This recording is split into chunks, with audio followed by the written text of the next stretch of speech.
Hey folks, day 3 of this devotional from my sermon on this past Sunday, and it's not Trevor, it's me, Sean Peters. I'm filling in for him this week as we are still here in Africa. I am all the way from Vacaville, California, is where we come from, and I tell you that because that's going to play a role in our text today. Let me go ahead and read you our text as we continue part 3 of the mouth, or actually the tongue, as Scripture says. So in chapter 3, verse 5b and 6, and 5b just means the second part of the verse. It says this: "Consider what a great forest is set on fire by a small spark. The tongue is also a fire, a world of evil among the parts of the body. It corrupts the whole body, sets the whole course of one's life on fire, and is itself set on fire by hell."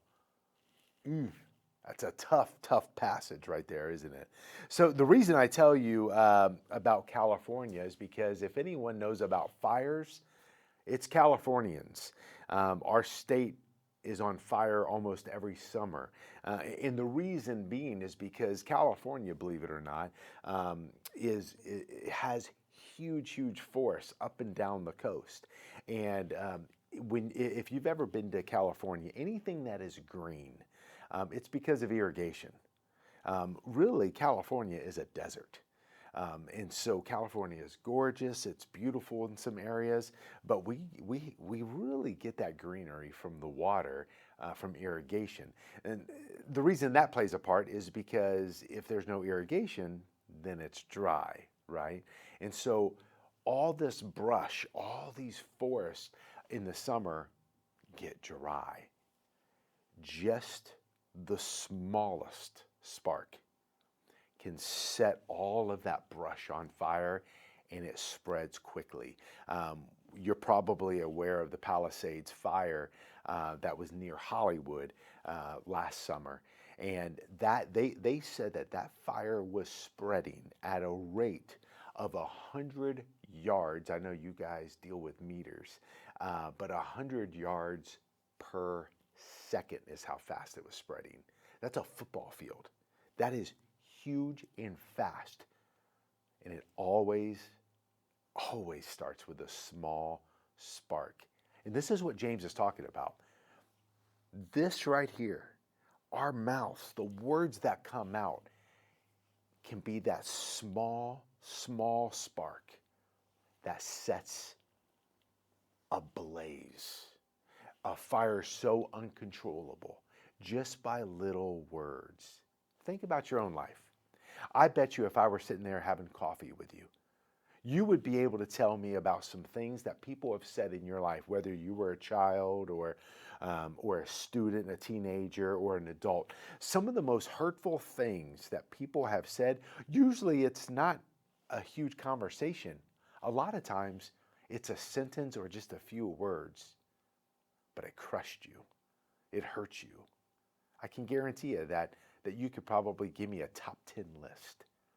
Our words can do a lot of damage, and that's exactly what James is talking about here. Words can burn down relationships. It can tear apart churches. It can crush reputations, and it can give us anything and everything but peace if it's used in the wrong way. And when I say anything and everything, that includes hurts, that includes tearing a person down, almost ripping out their soul. I mean, it is amazing what our tongues can do. I assume, since you are listening to this devotion, that you either are a Christian or you are searching, and more than likely you're a part of a church. Can I tell you that if you're a part of a church, you know all about gossip? And even if you're not a part of a church, whether it's a coffee shop or friends or family, you get people around, one of their favorite pastimes is gossiping.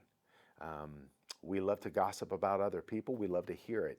And the reason being is because it makes us feel better. But that's a whole nother sermon series. That's a whole nother devotion.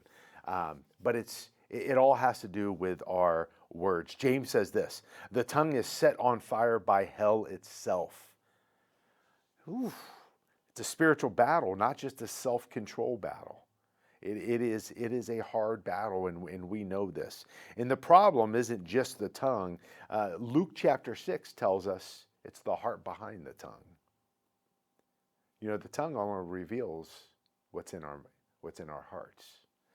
Let me give you an application point today and then something to pray about. First of all, can you ask yourself, spend some time with the Lord and just have your words this week been healing or harming? Did you know that your mouth has the potential to heal or to harm, to be a blessing or to be a curse? Pray about that. What about this week? What have you accomplished with your tongue? And then pray that God would purify your heart so that your words would bring life. And I spoke about that on Sunday. Your words have the potential to bring either life or death. Think about that. Isn't that amazing? It's a huge responsibility that we have. Join me tomorrow, Thursday, as we continue to finish out our text in chapter 3. God bless you.